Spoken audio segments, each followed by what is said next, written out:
Welcome back to another episode of the M&A Guy podcast. I'm your host, Brian Franco, founder and CEO of Meritage Partners and author of The Inevitable Exit.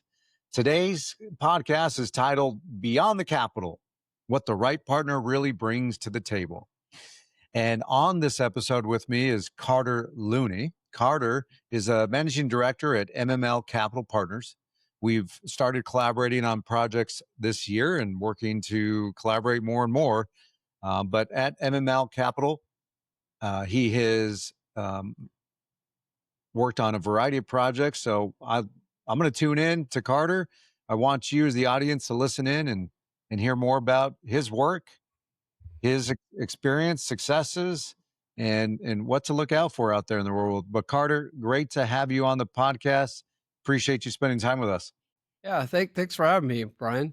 My Appreciate the pleasure. opportunity to talk with you, and share a little bit maybe.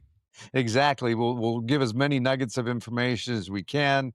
And so, as you know, Carter, in the world of M&A, it's been a hot topic in the media, especially when you consider the largest wealth transfer in human history that we're in the middle of. There's a lot of opportunity out there. But as you're aware, not all opportunities out there are equal. And what I mean by that is you have a subject or target company and you have an investor. We need to marry these two together. And everyone, when you think about entrepreneurship and you think about businesses, there's typically need for capital, for growth, for scale, what have you. But like I said earlier, not all capital is created equally, right?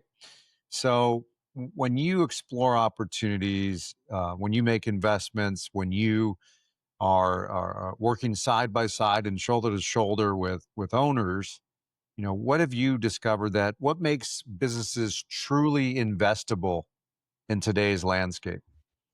Truly investable. I mean, there's a pretty standard framework for that, right? It needs to be independent from the owner. It needs to be independent from any one customer or small group of customers. It should be as transparent as possible.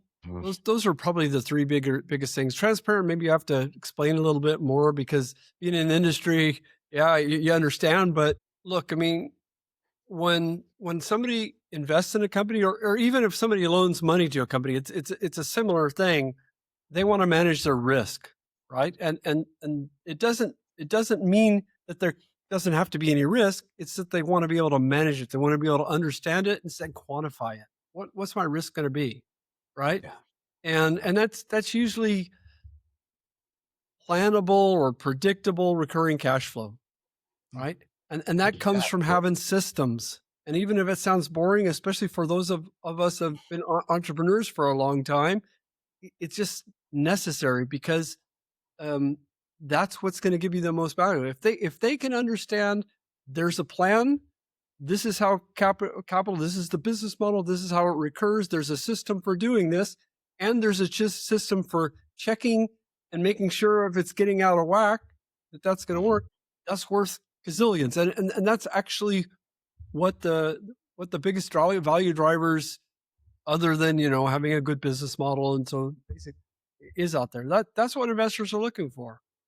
You're right. And really, it's not just EBITDA that investors are looking for. Now, EBITDA, earnings before interest, taxes, depreciation, and amortization, is a specific measurement that's utilized in deriving enterprise value, but it's not the only measurement. And to your point, investors are looking for transferable companies with predictable revenue streams and systems in place that really are the glue that keep that organization together, both clients, customers, vendors, suppliers, employees, to name a few. And this is something that I really gravitated towards in our conversation with you, is that you see the same thing because you've sat on both sides of the table, both buy side and sell side, just like I have. And when you have that opportunity to do that, you think differently depending on what side of the table you're sitting on. On the sell side of the table, you're trying to maximize value. You're trying to improve deal terms. and not just headline valuation, but how is that valuation paid? And what's the likelihood of getting paid on 100% of that valuation over time? And then there's the other aspects of the transaction that we have to be mindful of here, and that's really when you look at small to mid-sized companies in the U.S. There's a lot of preparation that needs to go into having a having a client, taking them where they are, position them to be, let's call it capital ready. And Carter, these capital events could be recapitalizations, they could be M&A transactions, statutory mergers, they could be a sale, a few examples. But in our experience and the work that we do at Meritage is we want to make sure that we're not just leading the transaction, but we're preparing our clients and more specifically their businesses for what's ahead. And to the points that you made, you touched on a majority of them, predictable revenue streams, transferable systems, and of course you need to have a good reputation and all of that, correct? Yeah, sure. Sure, Yeah. but I mean, these are the things why a lot of the things you and I talk about resonate, right? We both. I come from a background. I took a company from literally nothing. I took 15 people from IBM, and I grew a company to a couple hundred people before I sold it. And I certainly, even though I bought I bought 3 or 4 transactions I was involved in. Okay, in my own, because that's part of how I grew the company. But I didn't understand the whole M&A stuff, right? Mm. And it took me a lot of learning to figure out what's necessary, what really creates value, Mm. right? And and how much of a difference it makes if those things are in place. I mean, just having transparency will raise your price like 30%, right? I mean, easy. Yeah. And obviously, the more important things that the company's more independent, has systems, that kind of stuff comes into it. But Yeah. you're right. What do you Yeah. mean by transparency, Carter? Just so the viewers understand what Look, that definition you, is. transparency is that you basically have a plan. You have a planning process. You know where you're going to, or in other words, you have a strategy. You have a plan. And then you have reporting and controlling. Right? These Mhm. are boring things. I'm an entrepreneur. I love to sell. I love to go out there and grow. Yeah. But I tell you what, this lowers your risk as an entrepreneur when it's your own company, and it lowers the risk for an investor or a lender. A lender will give you a lower interest rate if you have very clear. If you can, at the touch of the button every month, give them clear reporting, that's huge. Investor Yeah. grade financials is what we're talking about, right? Yeah. Yeah. And that part of the transparency that you're describing, and yeah, I mean, why wouldn't a business owner, a stakeholder of their company work on this transparency and these systems, and having the ability to produce investor grade financials? Because I love how you said that. What's good for the investor is also good for the business owner. And Yeah, for of sure. course, this conversation in the whole process of an M&A transaction provokes and initiates that reasoning and that thought and that even execution. But all the more reason to be getting started on your exit strategy now, because the outcome of that is your business is going to grow, it's going to be more stable, and what what you eliminate from the standpoint of risk for an investor, you're eliminating the standpoint of risk for yourself, right? Right. It's not just that, because let's look at it this way. We were talking about what are the things an investor needs. What are the things that I need as an entrepreneur, right? Yeah. I'm out there.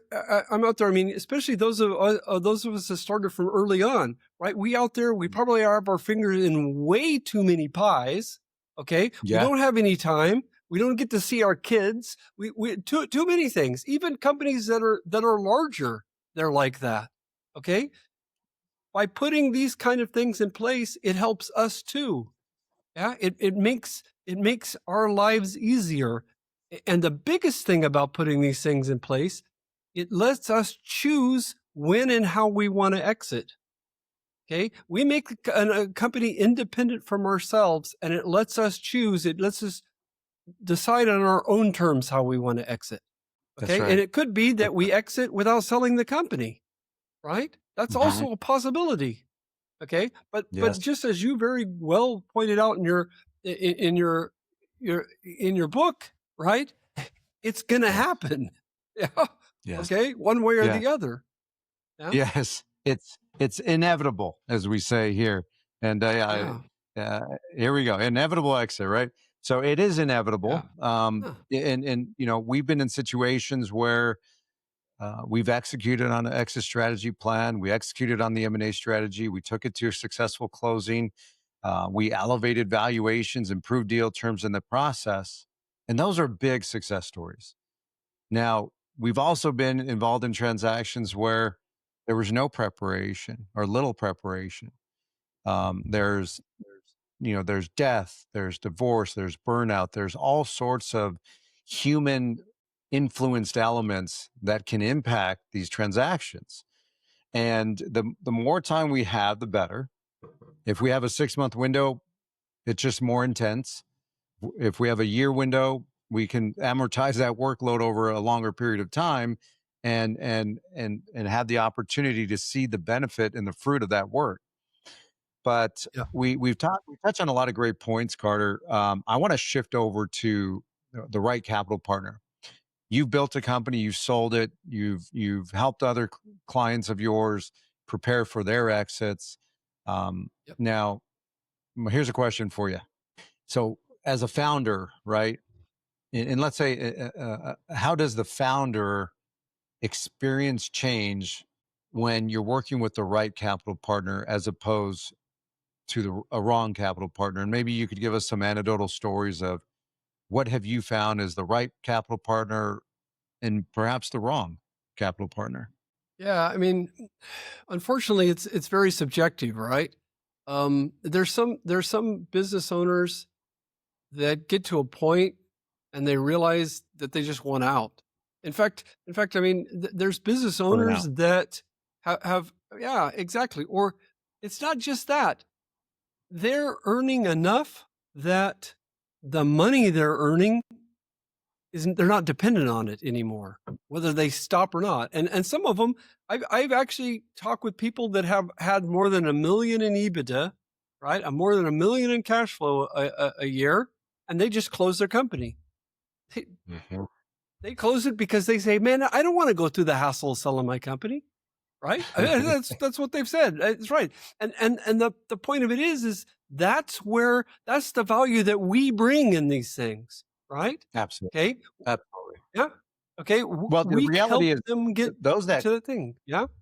yeah, and those that had closed their businesses because they perceive that process to be too time consuming or too overwhelming or whatever the reason is. But what they Right. don't understand and what we've seen, especially when we have experienced law firms get involved, is that you can't just close your business and expect there to be no more liability ever. So when you Yeah. close that business, I mean, there is still clawbacks that your customers or your clients can still come after you with. But there's ways to Yeah. protect you from that, and part of that is yes, transferring the asset, the business, but also setting up a series of asset protection for yourself. But the biggest asset protection is insurance. And as far as I know, there is no insurance policy that will cover you if you close the company and you stop paying the policy. What I have seen, Yeah. however, is tail insurance policies. When you sell the company, right, it Mhm. protects not only the seller and the shareholders, but also the buyer, Yeah. right? But I mean, as a general thing, I mean, you know, it's better to sell the company. I mean, it could be It that is. somebody wants it for the next generations. That's okay, but it's better for lots of reasons. Yeah. Again, everybody's situation is a little bit different. But back to the That's who's right. the right capital partner, right? I mean, you've seen this time and time again. I'm sure you get a capital. you get some capital partners, they're pure financial. Um, I don't want to beat on PE too much, right? Because we do transactions with PE, but Yes. PE live within a very clear set of rules that they have to live by. They only have money for a certain amount of time. They got to have spend a certain amount of that time finding the deals, another certain amount of time increasing the value of the deal, value creation, right? Yes. And then they got to spend the time looking for to sell it. And the problem here is that doesn't really give them time to do the right things on the company for a long term. You're Okay. right. And so you need to be clear on that if you're going to sell to an investor like that. Okay. And a Absolutely. lot of the stuff that you talk about, okay, help people prepare for that. Yeah. The things that I do too. I mean, the things we both do, right? Um, and that's one side. So it depends on good and bad capital. It depends on your situation, right? It But there's does. but there's definitely different capital partners. A strategic buyer, they'll generally pay more because they have a very clear reason why they want the company. Yeah. So some of it may only, and this is where I think is so excellent. You sit down with owners and you talk to them about what do you want to achieve? Where do you want to be in 5 years? I mean, that's the first question I ask them. I said, where do you want to be in 5 years? Yeah, and how can I help you get there? Right? I mean, that's the Yes. question that's there, right? That's right. And you do this, and then you say, okay, it's better for you, okay, to do this, all right? Yeah. To look for a financial buyer. Better for you to look for a strategic buyer. Okay. Maybe Yes. maybe you want to achieve something else. Maybe it's really important to you that your legacy lives on. I'm talking to I talk to owners all the time. I was talk to an owner of a company does does almost 40 million in revenue. Um, highly profitable company, and the owner's done a good job of some of the basic things like making it independent of himself.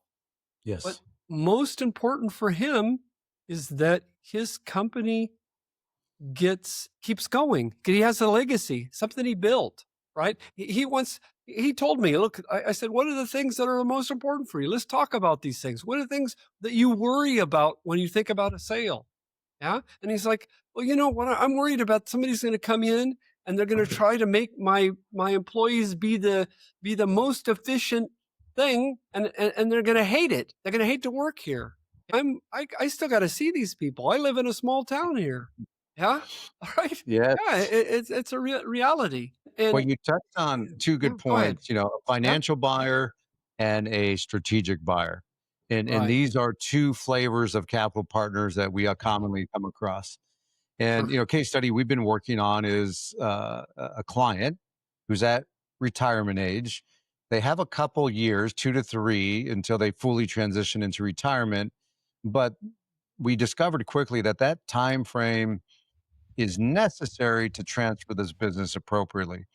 We had several offers. We were down to a financial buyer and a strategic buyer. The financial buyer had great aspirations. Had great plans to grow and scale the business. And the strategic buyer had a pathway, let's call it an exit ramp, developed for this owner over the next 1 to 2 to 3 years. And so we heard word this morning the client's going to sign the letter of intent with the strategic buyer. And the reason being is, although the aspirations of the financial buyer were impressive and exciting, it's realistically going to take 3 to 7 years to bring all that to fruition. And our client maybe has 2 years, three, that third year is going to be part time. I'll tell you that right now, based on their expectations. But they too determined that in their situation, the right capital partner was the strategic group for those reasons. Right. And we happen to have a Exactly. working experience with this private equity group, and they have a history of acquiring these types of companies and growing and scaling them. And they, because they too will exit over the next few years. So it was a big win. We're scheduled to close Q1 of next year, but Super. I love how you compartmentalize, financial buyers and strategic buyers because there is a big difference. Right. And within those groups, although I would say financial buyers clump together better. I mean, strategic buyers could be a larger company looking for more things, but it also could be an ETA person, right? A entrepreneurship through acquisition, right? That's right. It could be especially smaller companies, right? And that's a perfectly reasonable thing. And believe me, there's a lot of young people out there that seriously, and not even young people. There's a lot of middle aged people out there that say, well, uh, I have some kind of background in running businesses, and I like to do it myself.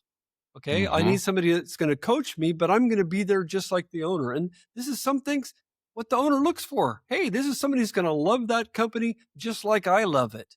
That's Yeah, right. That's yeah, important. It is and that's important. huge. That's It is. huge.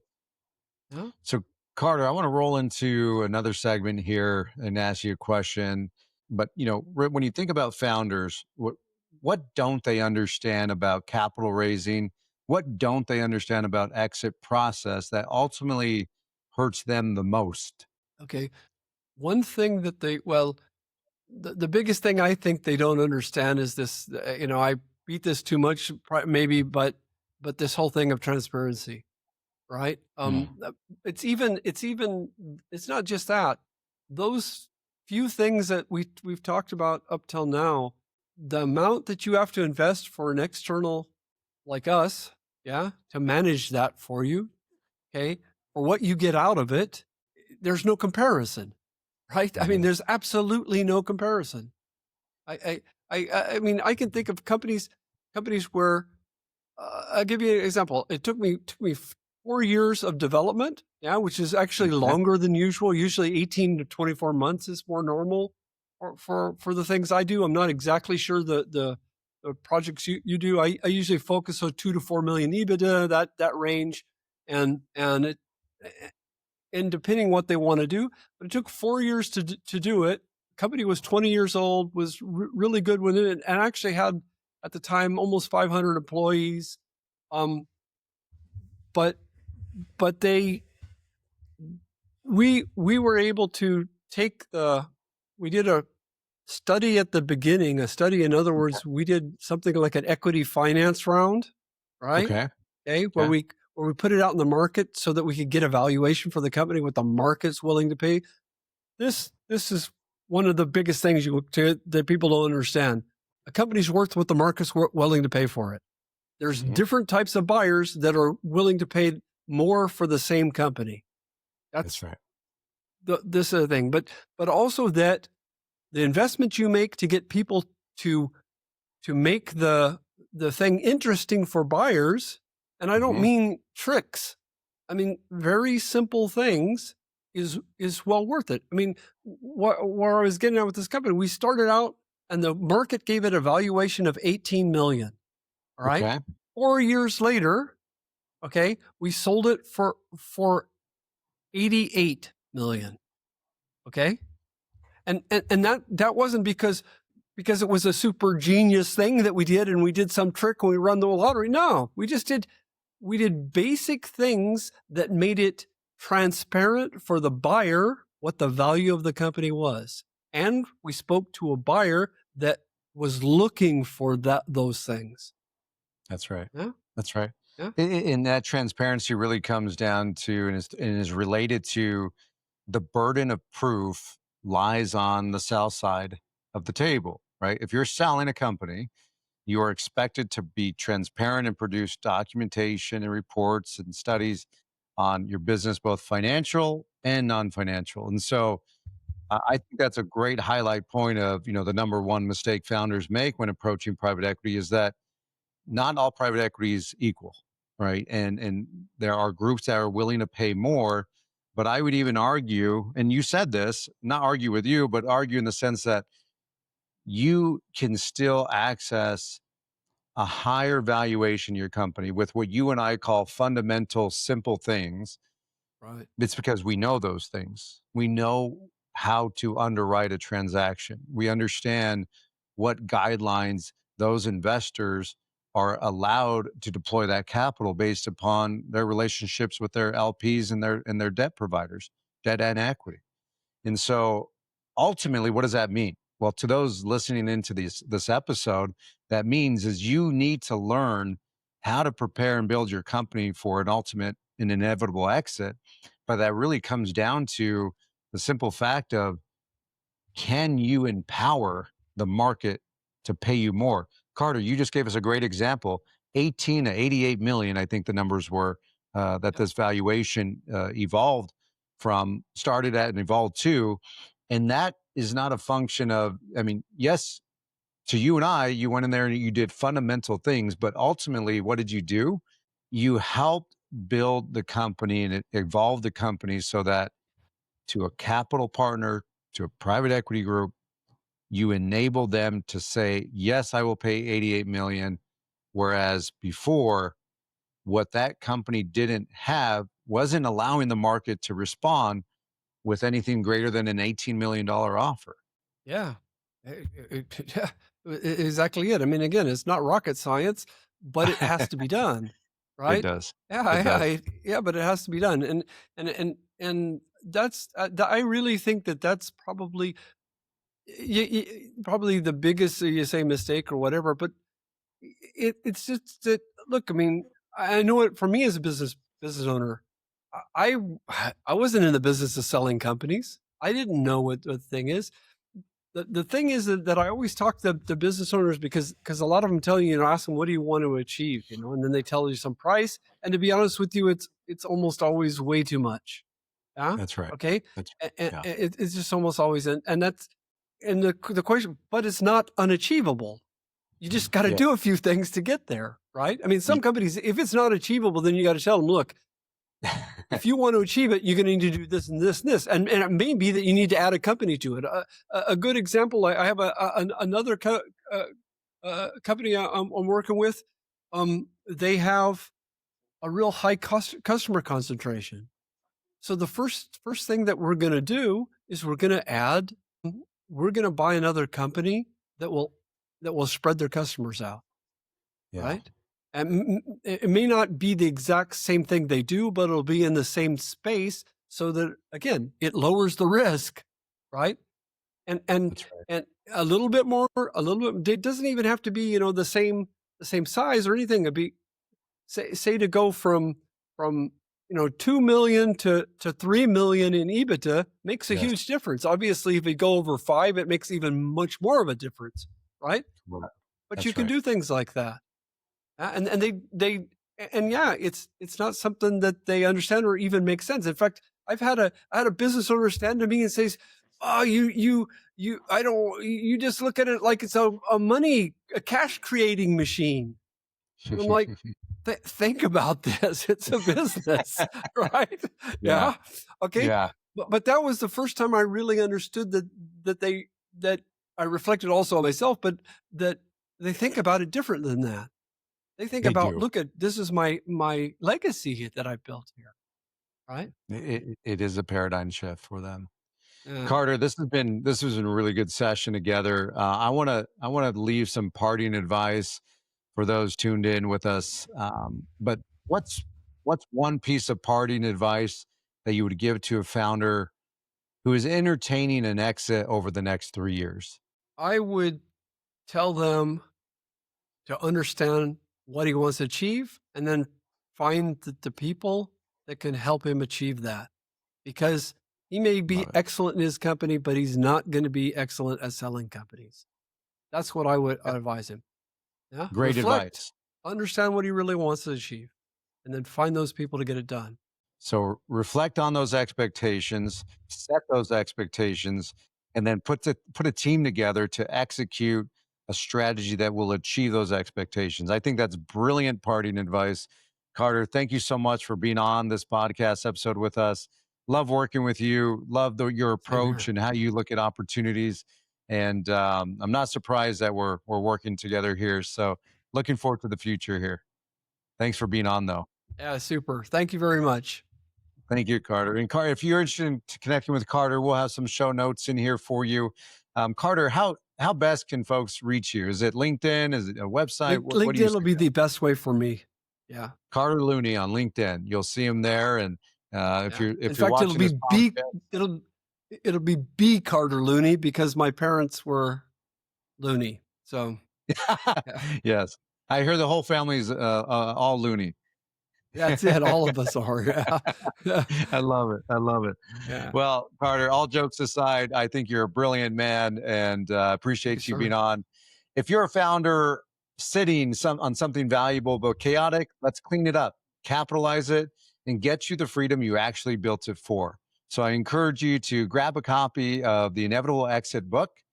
We also have a gift for you. It's the 10 fatal mistakes that kill your exit and still your legacy. You could find that at inevitableexit.com. We hope to see you on our next episode next week. Until then, keep building your empire. I'm your host, Brian Franco. We'll see you soon.